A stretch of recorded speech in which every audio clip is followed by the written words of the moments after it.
Well, day 13 of harvest 2026. The harvest that seems to keep on giving, certainly not in terms of yield, that's for sure. We're in a block of milling wheat. This is actually a blend of 6 different varieties, all mixed in together.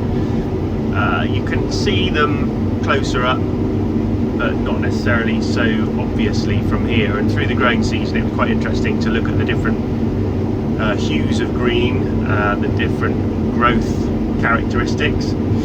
Thought process being that a mixed genetic pool in the field is going to slow down disease, and especially something like yellow rust, brown rust varieties chosen for their sort of slightly better resistance. I know the YR15 gene is proving challenging, but also looking at the resources that all the different varieties need. If they've got slightly different flowering times, grain fill times, stem extension times, the demand on the resource that the root systems can develop and pull through from the soil to the plant might be slightly different. Trying to hedge a little bit more resilience within the field in changing climate times. So it's a bit of an experiment. We're growing this wheat with the aim of sending it in as Regenerative certified wheat through the Green Farm Collective into a variety or a brand called Regen, and that is grown with reduced fungicides, reduced fertilizers, no insecticides, and reduced soil disturbance, so direct drilling, strip till. Yield is kind of anywhere between 5 and 7 tonnes per hectare. I think probably going to average about 6, 7. That would be good. But moisture's hovering around 10. So the theme of this year's harvest is carrying on. Low moisture, pretty low yield. Quality seems to be very good.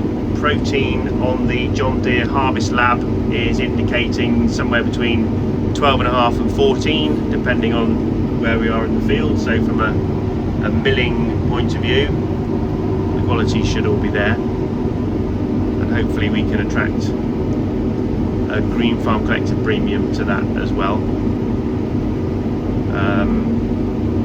Macton headers going really well. We're leaving slightly longer stubbles, which again we can nicely manage with the gauge wheels on the side. This block is going to go into winter triticale,